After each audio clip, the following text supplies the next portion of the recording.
नमस्कार साथियों, अपना रेलवे परिवार में आप सभी का हार्दिक स्वागत और अभिनंदन है। जैसा कि आप सभी को विदित है, हमारे चैनल पे चल रही है रेलवे ग्रुप डी के एग्जाम के लिए बहुत ही शानदार तैयारी, जिसमें हम कर रहे हैं प्रीवियस ईयर क्वेश्चन। तो इसका आज दूसरा दिन है।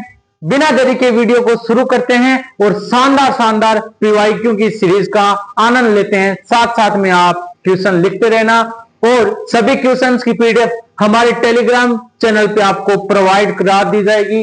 तो जिसने हमारे चैनल को ज्वाइन नहीं किया है वो जाकर के टेलीग्राम ज्वाइन कीजिए और जो नए हैं वो हमारे चैनल को जरूर सब्सक्राइब कीजिए। बिना देरी के अब वीडियो को शुरू करते हैं। देखिए, जैसा कि आपको बोर्ड पे दिखाई दे रहा होगा कि हमारा पहला एमसीक्यू आज कि इलेक्ट्रोमैग्नेटिक करंट का यूनिट निम्न में से कौन सा है। इलेक्ट्रॉनिक करंट का यूनिट निम्न में से कौन सा है।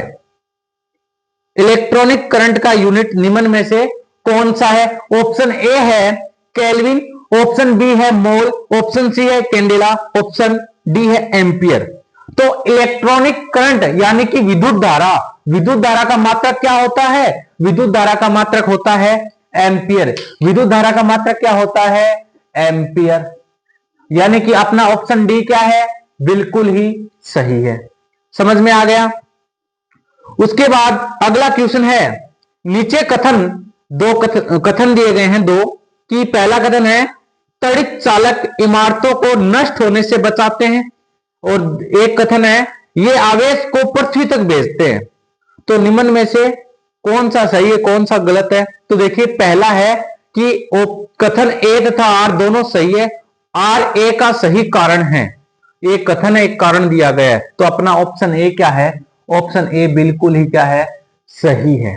ऑप्शन ए क्या है, बिल्कुल ही सही है, क्योंकि त्वरित चालक इमारतों को नष्ट होने से बचाता है और ये आवेश को पृथ्वी तक भेजते हैं। ठीक है। अपना अगला प्रीवियस ईयर क्वेश्चन है, यदि किसी प्रारूपी पदार्थ का विद्युत प्रतिरोध गिरकर शून्य हो जाए तो उस पदार्थ को क्या कहते हैं। मतलब कि कोई पदार्थ है, उसका विद्युत प्रतिरोध कुछ ना कुछ उसका प्रतिरोध था, जैसे 12 ओम 15 ओम, तो उसका गिर के क्या हो गया, शून्य हो गया।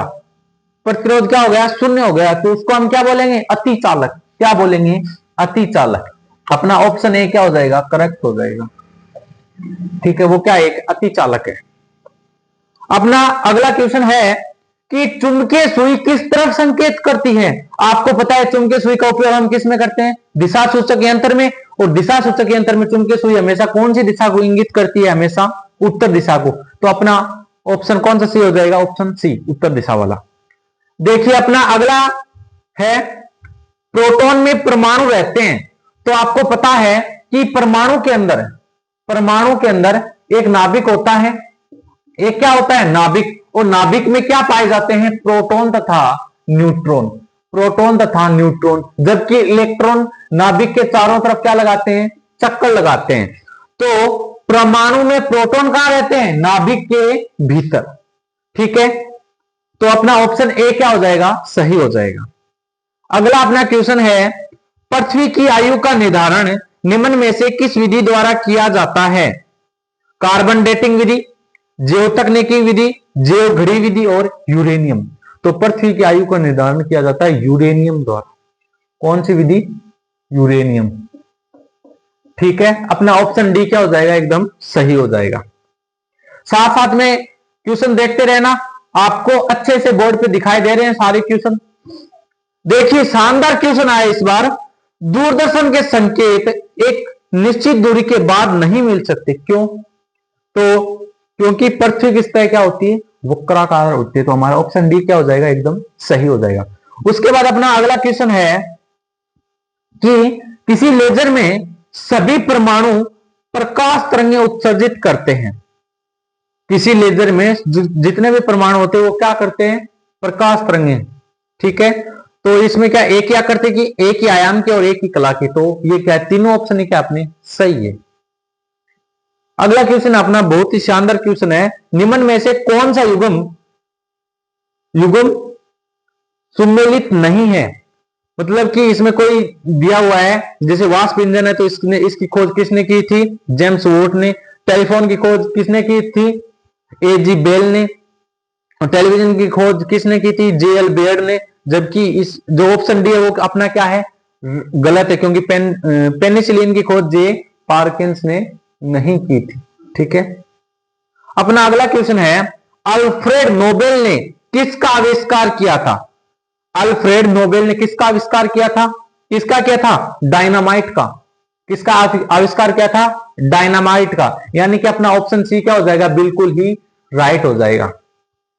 अपना अगला क्वेश्चन है, रिकॉर्ड करने और रिकॉर्ड की हुई डिटेक्शन को पुनः रिप्रोड्यूस करने के लिए प्रयुक्त उपकरण को क्या कहा जाता है? तो क्या कहते हैं? डिक्टाफोन। क्या कहते हैं? डिक्टाफोन। अपना ऑप्शन बी सही हो जाएगा। तो जितने भी फिजिक्स के अंदर जितने भी वो है ना यंत्र और वैज्ञानिकों के नाम किसने किसकी खोज की, तो वो सभी के सभी आपको याद करने बहुत जरूरी है। एक या दो क्वेश्चन जरूर रेलवे ग्रुप डी के एग्जाम में पूछ लिए जाते हैं अक्सर। अपना अगला क्वेश्चन है, देखिए ध्यान से, कि टेकोमीटर का प्रयोग किसके मापन में किया जाता है? टेकोमीटर का उपयोग किसके मापन में किया जाता है? घूर्णन गति। जो घूर्णन गति होती है, पृथ्वी भी कौन सी गति करती है? घूर्णन गति अपने एक अक्ष पर घूर्णन करती रहती है। तो घूर्णन गति का मापन कौन से उपकरण द्वारा किया जाता है? टेकोमीटर द्वारा। पर्सन घुमा के बन सकता है, ऐसे भी बन सकता है कि घूर्णन गति का मापन किसके कौन से यंत्र द्वारा किया जाता है? तो टेकोमीटर द्वारा। अपना अगला क्वेश्चन है, निम्न में से कौन सी मात्रा जड़त्व का माप है? जड़त्व का माप है, तो ऑप्शन सी क्या हो जाएगा? अपना एकदम सही हो जाएगा, द्रव्यमान। ठीक है। अपना अगला क्वेश्चन है, निम्न में से कौन सी अविमेय राशि, मतलब अविमेय राशि जिसकी विमा क्या होती है? शून्य होती है। तो ऑप्शन ए यानी कि विकृति क्या है? विमा क्या होती है? शून्य होती है। अब देखिए बहुत ही शानदार क्वेश्चन आया है, बहुत ही शानदार। शरीर का वजन, देखिए ऑप्शन ए क्या है? पृथ्वी की सतह पर सभी जगह एक समान होता है। ऑप्शन बी क्या है? ध्रुवों पर अधिकतम होता है। ऑप्शन सी क्या है? विषुवत रेखा पर अधिकतम होता है। ऑप्शन डी क्या है? मैदानों की तुलना में पहाड़ियों पर अधिक होता है। तो इसमें ऑप्शन बी क्या एकदम सही है, क्योंकि ध्रुव होते हैं उनके वजन क्या होता है? अधिकतम होता है। अपना अगला क्वेश्चन क्या है, हम दलदली सड़कों पर क्यों फिसलते हैं? आपने अक्सर देखा होगा बारिश के मौसम में हम किसी रास्ते से जा रहे होते हैं और रास्ते में हम फिसल जाते हैं, क्योंकि वहां क्या है? ऐसी कीचड़ भरा हुआ है। हम क्यों फिसल जाते हैं? क्योंकि वहां क्या होती है? वहां वो दलदल में चिकनाहट होती है, जिसके कारण घर्षण क्या होता है? वहां कम होता है, और घर्षण की कमी के कारण हम क्या होते हैं? फिसल जाते हैं। ठीक है। अपना ऑप्शन सी क्या हो जाएगा? बिल्कुल ही सही हो जाएगा।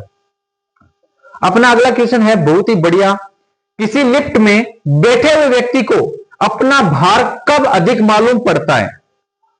अपना भार अधिक कब मालूम पड़ता है? जब लिफ्ट त्वरित गति से ऊपर जा रही होती है। मतलब लिफ्ट में आप कभी चढ़े हो, लिफ्ट में जैसे ही चढ़ोगे आपको अपना वजन ज्यादा लगेगा, जैसे वो लिफ्ट ऊपर जाएगी ना तो आपको महसूस होगा। तो अपना ऑप्शन बी क्या हो जाएगा? सही हो जाएगा, जो लिफ्ट में बैठे होंगे वो।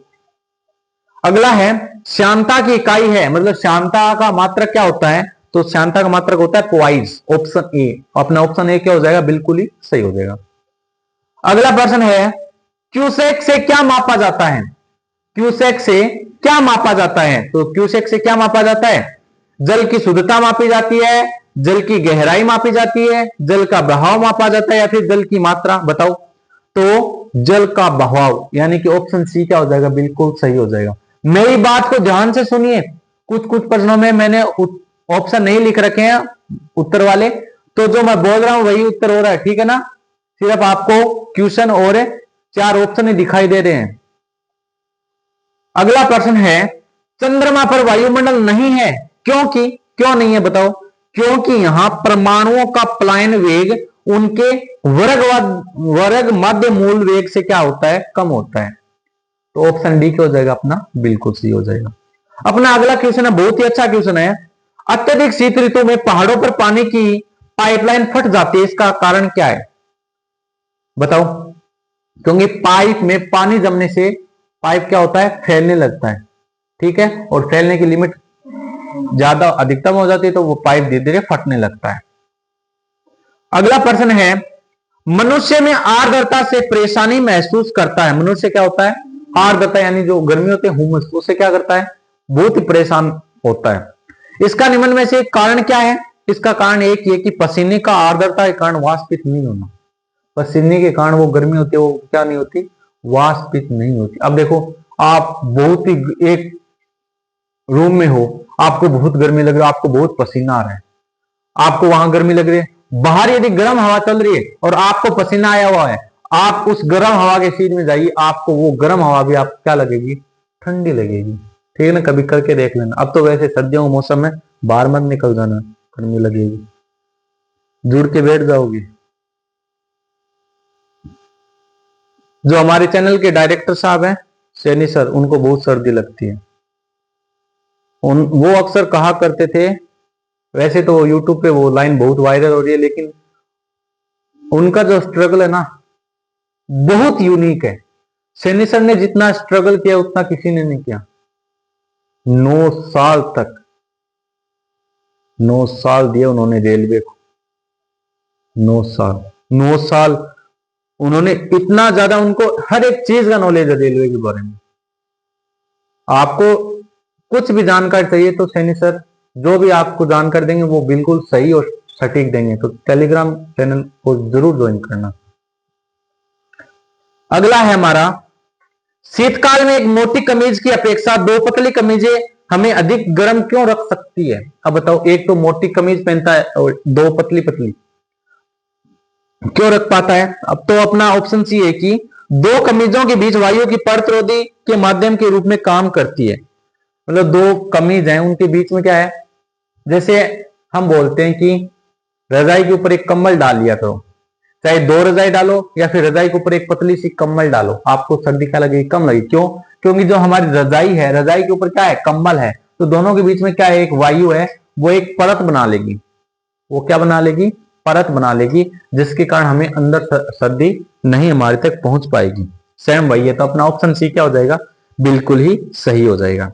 अपना अगला प्रश्न है, यदि सितार और बांसुरी पर एक ही स्वर बजाया जाए तो उनमें से उत्पन्न ध्वनि का भेद निम्न में अंतर के कारण किया जा सकता है। तो किसके अंतर द्वारा हम दोनों का कर सकते हैं? तो ध्वनि की गुणवत्ता के आधार पे। क्योंकि आपको पता है सितार की आवाज कैसे निकलती है और बांसुरी की, दोनों चाहे सेम हो, लेकिन दोनों की हम उनकी गुणवत्ता के आधार पर बता सकते हैं कि ये सितार की ध्वनि, ये बांसुरी की ध्वनि। तो अपना ऑप्शन डी क्या हो जाएगा? बिल्कुल ही राइट हो जाएगा। वह उपकरण जो ध्वनि तरंगों की पहचान तथा रिजु रेखन के लिए प्रयुक्त होता है क्या कहलाता है? तो क्या कहलाता है? ऑप्शन बी, सोनार। आपने देखा होगा इंडियन नेवी में, ठीक है, मैं भी इंडियन नेवी से हूं, आपको नहीं पता हो तो इंडियन नेवी में जो जहाज होते हैं, जहाज को दिशा दिखाने के लिए कौन से यंत्रों का उपयोग किया जाता है? सोनार यंत्रों का। ठीक है, कौन से यंत्रों का? सोनार यंत्रों का। सोनार नामक यंत्र आपने पढ़ा होगा। अगला क्वेश्चन है, पूर्ण आंतरिक परावर्तन होता है जब प्रकाश होता है। तो इसका ऑप्शन बी हो जाएगा सही। सघन माध्यम को और आपतन कोण से अधिक के साथ ही क्या होगा? पूर्ण आंतरिक परावर्तन होगा। अगला प्रश्न है, पेरिस्कोप। ध्यान से देखना, पेरिस्कोप बनाने में कौन सा एक प्रयुक्त होता है? तो पेरिस्कोप बनाने में कौन सा दर्पण काम में लिया जाता है? तो पेरिस्कोप के लिए हमेशा याद रखना, समतल दर्पण काम में लिया जाता है। तो अपना ऑप्शन सी क्या हो जाएगा? बिल्कुल ही सही हो जाएगा। अपना अगला प्रश्न है, लाल कांच को अधिक ताप पर गर्म करने पर वह दिखाई देगा। ठीक है, तो ऑप्शन बी क्या होगा? हरा।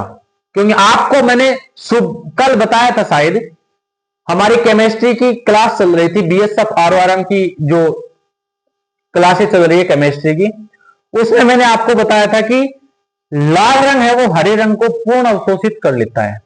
लाल रंग क्या है? हरे रंग को पूर्ण अवशोषित कर लेता है। अब हम यहां क्या है, लाल कांच है, उसको हम अधिक गर्म करेंगे तो उसने जो हरे रंग को अवशोषित किया ना, वो किसमें? वो निखार आएगा हरे रंग का, तो हरा रंग बाहर दिखाई देगा। अगला प्रश्न है, तंतु प्रकाशिकी संचार में संकेत किस रूप में प्रवाहित होता है? तो किस रूप में प्रवाहित होता है? प्रकाश तरंग के रूप में प्रवाहित होता है। फटाफट करते हैं, क्योंकि टाइम वेस्ट करने में कोई फायदा नहीं होता। अच्छे से सवाल को समझ के बड़े तरीके से मेरी एक एक बात को ध्यान से सुनिए। अगला प्रश्न है, सोडियम वास्प लैंप प्राय सड़क प्रकाश के लिए प्रयुक्त होते हैं, क्यों होते हैं? ऑप्शन बी देखिए ध्यान से, इनका प्रकाश एक वर्णी है और पानी की बूंदों से गुजरने पर विभक्त नहीं होता। ठीक है। अगला प्रश्न है, आपस में जुड़ी दो आवेशित वस्तुओं के बीच विद्युत धारा नहीं बहती यदि वे होती समान प्रतिरोधिता पर। ठीक है, उनका दोनों का प्रतिरोध क्या होता? समान होता, तो उन दोनों में विद्युत धारा नहीं बहती। ठीक है। अगला प्रश्न है, निम्नलिखित अधातुओं में कौन सा एक विद्युत का मंद चालक नहीं है? तो सिलीनियम क्या नहीं है? अधातु। सिलीनियम क्या एक अधातु है जो विद्युत का क्या नहीं है? चालक नहीं है। अपना अगला प्रश्न है, यदि किसी प्रतिरोधक तार को लंबा किया जाए, किसी प्रतिरोधक तार को लंबा किया जाए तो उसका प्रतिरोध क्या होगा? बढ़ेगा या फिर घटेगा? क्या होगा? बढ़ेगा। क्या होगा? बढ़ेगा। अगला प्रश्न है अपना, ट्रांसफॉर्मर क्या है? ध्यान से देखिए, ट्रांसफॉर्मर क्या होता है? ट्रांसफॉर्मर होता है एसी वोल्टता होती है ना हमारी। देखिए ध्यान से, यहां ऑप्शन सही नहीं है, थोड़े ये अब नहीं होंगे। ऑप्शन ए है अपना, option B, option C, option D, ये इस प्रकार इन दोनों के साथ जुड़े हुए नहीं है। अपना ऑप्शन सी है, ऑप्शन बी है सॉरी, एसी वोल्टता को घटाने और बढ़ाने में। तो ट्रांसफॉर्मर का कार्य क्या होता है? जो एसी करंट है, अल्टरनेटिव करंट, एसी का पूरा नाम क्या है? अल्टरनेटिव करंट है, उसको बढ़ाने और घटाने का काम किसका होता है? ट्रांसफॉर्मर का। अपना अगला प्रश्न है, इलेक्ट्रॉन वहन करता है, इलेक्ट्रॉन क्या वहन करता है? 1 यूनिट ऋणावेश। अगला प्रश्न है, निम्नलिखित कथनों पर विचार कीजिए। अब कुछ कथन दिए गए हैं। ठीक है, एक कथन दिया गया, एक कारण दिया गया है। कथन को ए से दर्शाया और आर को कारण के द्वारा दर्शाया। तो कथन क्या अपना, अर्नेस्ट रदरफोर्ड ने रॉयल सोसाइटी के समक्ष कहा था कि मनुष्य को नाभिकीय शक्ति कभी उपलब्ध नहीं होगी। कारण, उसे यह विश्वास था कि आइंस्टाइन का नियम फेल हो जाएगा और मात्रा ऊर्जा में परिवर्तित नहीं होगी। नीचे दिए गए कोड योजना में अपने स्तर का चयन कीजिए। तो इसमें क्या है? दोनों ए और आर क्या है? सत्य है, जबकि आर क्या है? सही कारण। तो ऑप्शन ए अपना क्या हो जाएगा? बिल्कुल सही हो जाएगा। अगला प्रश्न है, जब जर्मेनियम जाली में आर्सेनिक परमाणु डाले तो वह क्या बन जाता है? बाह्य सेमीकंडक्टर। क्या बन जाता है? बाह्य सेमीकंडक्टर।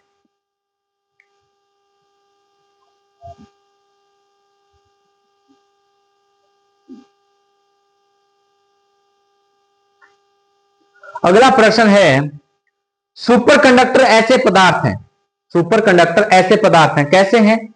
जो विद्युत करंट के प्रवाह को न्यूनतम रोधिका देते हैं। तो ऑप्शन अपना ए क्या हो जाएगा? बिल्कुल ही सही हो जाएगा।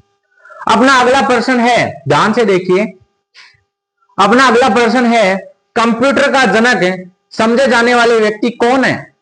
कंप्यूटर के जनक समझे जाने वाले व्यक्ति कौन है? बेबेज। बेबेज। अपना ऑप्शन ए क्या हो जाएगा? बिल्कुल ही सही हो जाएगा। उसके बाद अपना अगला प्रश्न है, वर्षा की अम्लता किसके द्वारा मापी जाती है? तो आपको पता है अम्लता किसके द्वारा मापी जाएगी? पीएच मीटर होता है ना, पीएच मान वाला, जिसमें 14 तक होते हैं। ठीक है ना, पीएच स्केल आपने सुना होगा। तो पीएच मीटर, यानी कि अपना ऑप्शन डी क्या हो जाएगा? बिल्कुल ही सही हो जाएगा। अगला प्रश्न है अपना, हाइग्रोमीटर किसे मापने के लिए प्रयोग में लाया जाता है? तो ध्यान से देखिए, ऑप्शन सी को वायुमंडल में व्याप्त आर्द्रता को मापने के लिए। तो जितने भी यंत्र है, जितने भी यंत्रों की खोज जिन वैज्ञानिकों ने की, वो सब याद कर लीजिए, बहुत बार ऐसे क्वेश्चन आए हैं प्रीवियस ईयर में। अपना अगला क्वेश्चन है, निम्न में से कौन सा एक सदिश राशि नहीं है? सदिश राशि कौन सा नहीं है होता? द्रव्यमान। अगला प्रश्न है, व्यक्ति पृथ्वी की सतह की तुलना में चंद्रमा की सतह पर अधिक ऊंचाई तक क्यों उछल सकता है? अब आपको पता है कि हम पृथ्वी पर गुरुत्वाकर्षण की वजह से क्या होती है, वस्तुएं ऊपर से नीचे की तरफ आती हैं, हम इस पे चल सकते हैं। ठीक है, हवा में नहीं उड़ते। लेकिन जब अंतरिक्ष में जाते हैं तो इंसान क्या होता है? थोड़ा हवा में रहता है, क्योंकि वहां क्या है? गुरुत्वाकर्षण बल की कमी होती है। लेकिन चंद्रमा पे गुरुत्वाकर्षण तो होता है, लेकिन क्या होता है, पृथ्वी की तुलना में कम होता है। इसलिए इंसान चल तो सकता है, लेकिन उछलते उछलते हुए चंद्रमा पर चल सकता है। ठीक है। अपना अगला प्रश्न है, जब बैरोमीटर का पारा अचानक गिर जाए तो यह किस बात का द्योतक है? किसका है? कि आंधी का झंझावात की संभावना है, मतलब आंधी आने की संभावना है। अपना अगला प्रश्न है, एक लिफ्ट में किसी व्यक्ति का प्रत्यक्ष भार से कम होता है जब लिफ्ट जा रही होती त्वरण के साथ नीचे। मतलब जब लिफ्ट ऊपर जा रही होती है तो हमें क्या महसूस होता है, हमारा भार क्या हो गया है, अधिक हो गया है। और जब लिफ्ट नीचे आ रही होती है तो हमें क्या लगता है, हमारा भार क्या हो गया है, कम हो गया है। बैठ के देख लेना। लैंप की बत्ती में तेल किसके कारण ऊपर उठता है? किसके कारण ऊपर उठता है? केसी की घटना के कारण। कौन सी घटना के कारण? केसी की घटना, याद रखना। अपना अगला प्रश्न है, किसी पिंड का भार ध्रुवों पर क्या होता है, सर्वाधिक होता है। वो आपको बताया था ना मनुष्य वाला, मनुष्य का भार कहां पे अधिक होता है? ध्रुवों। वैसे ही तो आज के लिए इतने ही क्वेश्चन हम करेंगे। मिलते हैं नेक्स्ट वीडियो में प्रीवियस ईयर की इसी सीरीज के अंदर। तीसरा वीडियो हमारा कल आएगा। तो सभी को धन्यवाद।